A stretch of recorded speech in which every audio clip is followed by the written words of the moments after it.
Good morning everyone and welcome to today's worked exam answer video. Today I am having a look at an AQA A-level KP question which covers a whole manner of things, which is the reason why I chose it. It is quite a long question because we've got these two parts here where we're looking at mole fractions and partial pressures.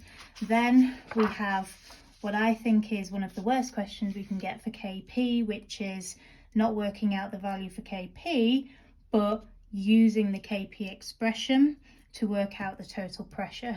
That's quite tricky. And then we've got some wordier questions looking at the effects on this particular equilibrium of having a smaller volume and lowering the temperature, and what that's going to do to the yield of oxygen and on KP.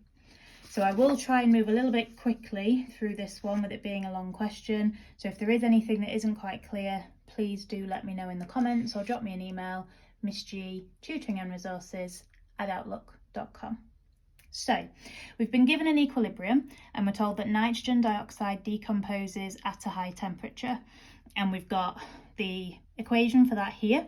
And then we've also been given delta H as plus 113 kilojoules per mole. Now we're not actually going to need that until the final two parts of this question. And we are given that equation again on the back side of this first page. But we are going to make reference to that right at the end. So we are told that a 0.317 mole sample of nitrogen dioxide, which is our reactant, is placed in a sealed flask and heated at a constant temperature until equilibrium is reached. We're then told at equilibrium the flask contains 0.120 moles of oxygen, and we have to calculate the mole fraction of each substance at equilibrium. So not just the number of moles, but we have to take it a step further and get the mole fractions as well. So whenever I'm laying out a question like this, I will always start by rewriting the equation, because that's going to kind of help me to construct a little bit of a table where we're going to have the initial moles, the reacting moles, and the equilibrium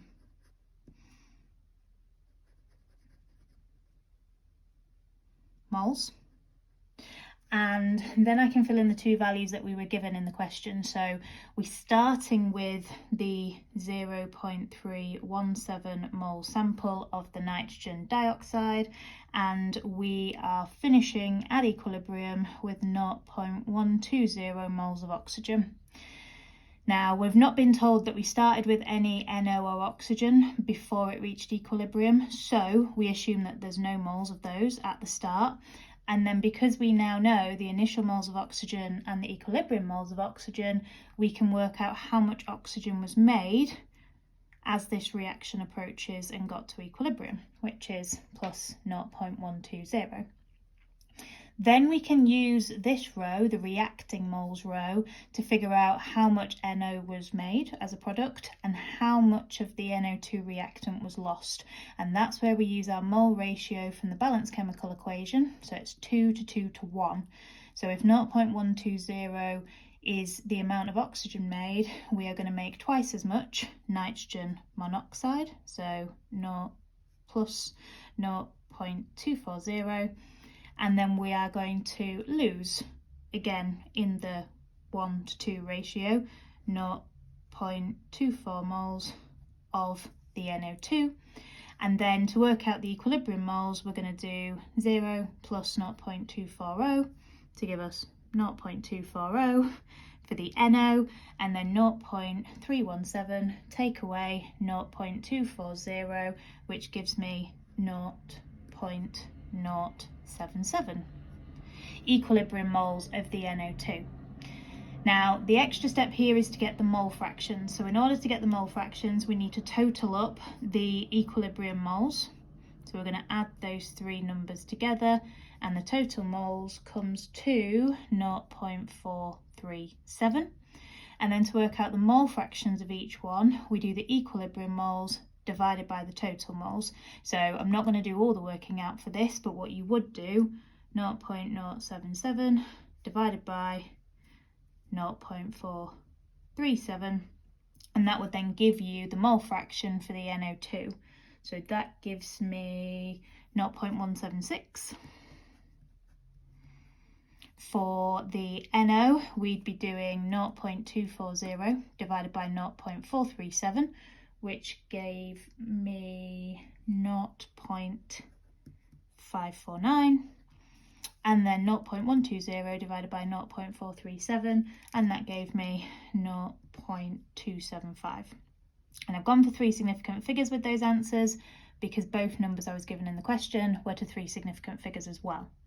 Now, a nice little check with mole fractions is that they should all add up to 1, because what we're essentially saying is this is how many moles we have, what proportion of those moles comes from the NO2, and what proportion comes from the NO, and what proportion comes from the O2. So they should all add up to 1, and they do. So that is a handy way of checking that you've done that correctly. Brilliant. Second question, nice little 1 marker here.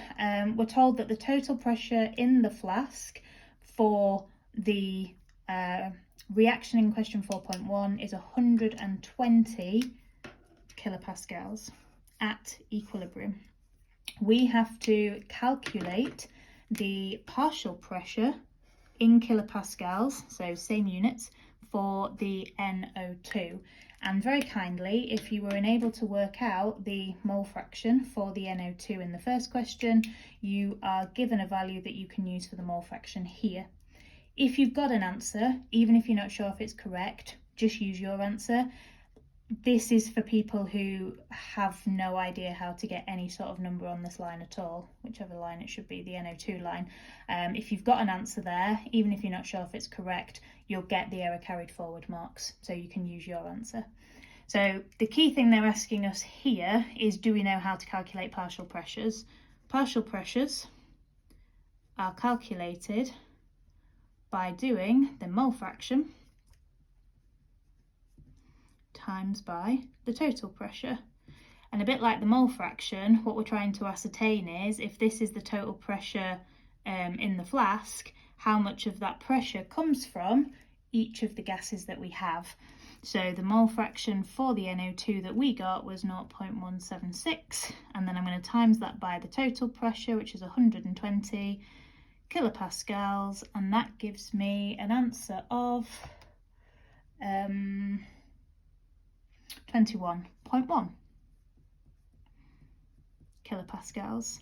Now, if we were tasked with working the other partial pressures out, the partial pressures should all add up to the total pressure. So again, that's a nice handy way to check. If you are asked to work out all the partial pressures, add them all up, do you get back to the total pressure? And you should. And if your mole fractions all add up to 1, then that should work. So there we are. Now we're going to use this piece of knowledge in the next question, and this is the tricky one. So you don't get a lot of marks for this, even though it is quite tricky, which surprises me, but there we are. So they've repeated the equation up there for us. They've given us the mole fractions this time, and it's different mole fractions from what we've just calculated, which again is done. It annoys me because we've just worked them out, but if you can't work them out, then it means that you can carry on and do this question as well. So we've got the mole fractions, and then they've given us Kp. So we're not using the mole fractions and a total pressure to get the partial pressures and sub that into our Kp expression to get Kp, because we're given Kp. We are still asked to give an expression for Kp, which is why we've got the little Kp written there. And we are also asked to use our Kp expression and the data in table 1, i.e. the mole fractions, to calculate the total pressure in kilopascals in the flask. So we'll do the Kp bit first. So the Kp expression is always the products over reactants, and because we're dealing with Kp, the little p stands for partial pressure. Now you can do 1p for partial pressure or 2p's for partial pressure. Mark schemes tend to interchange between 1p and 2p's. I like to use 2 because partial pressure, P, but that's just me. The fundamental thing is that we don't use square brackets. So with our KC expressions, we were using square brackets because that denotes concentration. We're not dealing with concentrations here, we're dealing with partial pressures, so we've got to go with rounded brackets. And the balancing numbers become powers. So that's my KP expression. Now, to work out the total pressure, well, normally we'd use the total pressure, wouldn't we, to get the partial pressures. So we can't put partial pressures in here because we don't know what the total pressure is, but we do know that whatever the total pressure is will be the same for all of these gases, and that we'd be using mole fraction times by total pressure to get the partial pressures. So that's the first thing that I did. I substituted in to the KP expression sort of some algebra, and I used a capital P for pressure, whereby we have something that looks like this. So 59.7 is the value for KP, and then my partial pressure of my oxygen will be the mole fraction, so 0.230, and then we would be timesing that by the total pressure, which I'm calling P. Then we would be timesing that by the mole fraction for the NO, which is 0.460, and timesing that by the total pressure, and that would be squared. And then on the bottom we'd have our NO2 mole fraction, which is 0.310, again times by the total pressure squared.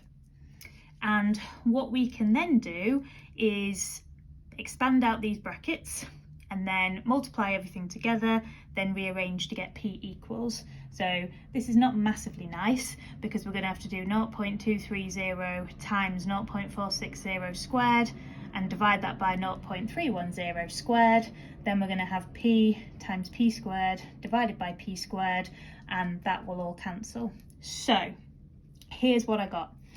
I got 59.7 for my value for KP, and then we've got 0.230 times P times 0.46 squared, which is 0.2116 times P squared, and then 0.1156 times P squared. And then what I'm going to do is multiply 0.230 by 0.2116, divide that by 0.1156, and that will give me my number on this side, which comes out at 0.506. And then I'm going to have P times P squared on the top, which is P cubed, divided by P squared is going to leave me with P on the top, or P squared there cancels with the P squared there, and we only have the P left. So the value for KP of 59.7 is equal to 0.506 times by this total pressure P. So all I now need to do is do 59.7 divided by 0.506, and that will give me my value for P, the total pressure, which comes out as 117.88, which again, we've got three significant figures here. So if I give this to three significant figures, that's going to be 118 kilopascals for my total pressure. So the essence of this question is we've got to know how the partial pressures are calculated, so mole fraction times by the total pressure, recognising that because we don't know what that is, we can use algebra because the total pressure is going to be the same for each of the gases. We can use P, P and P, so we only have one unknown. Open up the brackets, rearrange all of those numbers, gather the P's to then figure out what the total pressure is. That's tricky. Any questions? As I've already said, please do let me know. Okay. Now on to the final two parts, which are the wordy bits. So I'm going to keep this here because we're going to need to be referring to this equation, and we're going to need this value for delta H in the second part. Okay. So the equilibrium mixture in question 4.3 is compressed into a smaller volume. Now, they've purposefully said smaller volume as opposed to talking about pressure, because some people won't be able to make that connection. If we are decreasing the volume inside of the flask, we are increasing the pressure. And if we are looking at an equilibrium reaction between gases, which is what we've got here, we know what happens to the position of that equilibrium when we increase the pressure. The increase in pressure favours the side with fewer moles of gas. So we are going to get more of the NO2 formed, favouring the backwards reaction. And what we are being asked to consider is what that change in volume would do to the equilibrium yield of oxygen and the value of Kp. So I'll say that again. Smaller volume, increase in pressure. If we're increasing the pressure, favours the side of the reaction with fewer moles of gas. The reactant side has 2, the product side has 2 plus 1, which is 3. So it's going to favour making more NO2 because that's going to bring the pressure back down again. And that's Le Chatelier's principle and this idea of opposing the change. So the backwards reaction is going to be favoured. And if the backwards reaction is being favoured, the oxygen is going to get used up. So we're going to have a decrease in the yield of oxygen. And in terms of the effect on Kp, the only variable that affects Kp is temperature. And in this question, we're talking about changing the pressure, so there is no effect on the value of Kp. And they like to try catch people out with that. If you're not changing the temperature, Kp won't change. If you are changing the temperature, then again you would consider how the position of equilibrium changes and then what that does to the amount of products and the amount of reactants, and then you can figure out how Kp is going to change, because we know that Kp is always products divided by reactants. So if you've got more products and less reactants, Kp will get bigger. If you've got fewer products, more reactants, Kp is going to get smaller.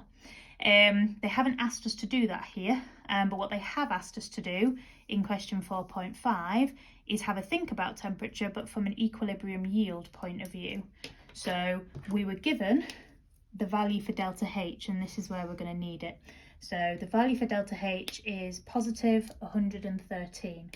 Now the first thing we should note down is that that refers to the forwards reaction, and that is suggesting that the forwards reaction is endothermic. Now in any reversible reaction, if the forwards reaction is endothermic, the backwards will be exo. So you've got to have an endo and an exo. Obviously they could be the other way around. Exo could be forwards and endo backwards, but we know, because we have a positive value for the enthalpy change, that the forwards reaction here is endothermic. Question 4.5 is asking us what will happen to the equilibrium yield of oxygen, or why will the equilibrium yield of oxygen decrease rather, if the equilibrium is allowed to establish at a lower temperature. So again, this isn't really a Kp question, but rather an equilibrium question, which is a topic that you first met in year 12 and some of you met at GCSE as well. So explain why the equilibrium yield of the oxygen decreases. So again, if we are lowering the temperature, we are favouring the exothermic reaction, because the exothermic reaction will give out heat, which will bring the temperature back up again to get it back to what it was before we intervened. That's what Le Chatelier's principle says. So at a lower temperature, favouring the exothermic reaction, the backwards reaction is exothermic. So the position of equilibrium is going to shift to the left, and it's going to do that to oppose the lower temperature that we're using, and that's going to decrease the yield of O2 because that is a product. So key things to say here. Number one is that the backwards reaction is exothermic.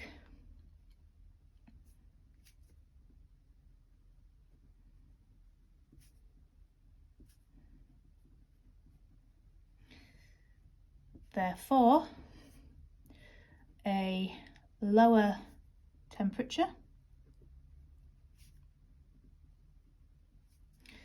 causes the position of equilibrium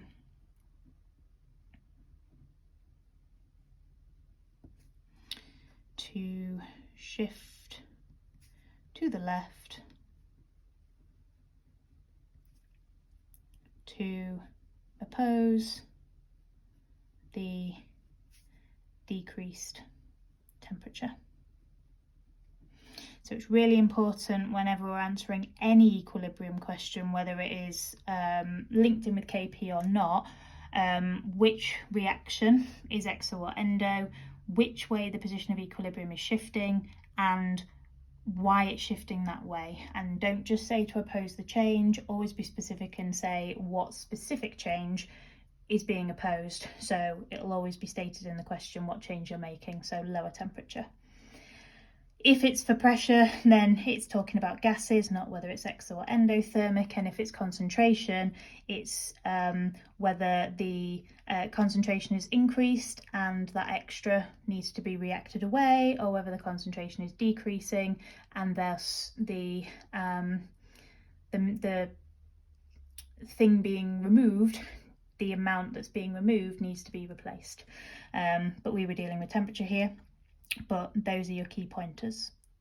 And that's my question, guys. If you have any questions about any of that, please do get in touch, leave a comment on the video, or, as I've already said, drop me an email to Miss G, tutoringandresources@outlook.com. Hope you have a great day, guys. Thanks so much for watching.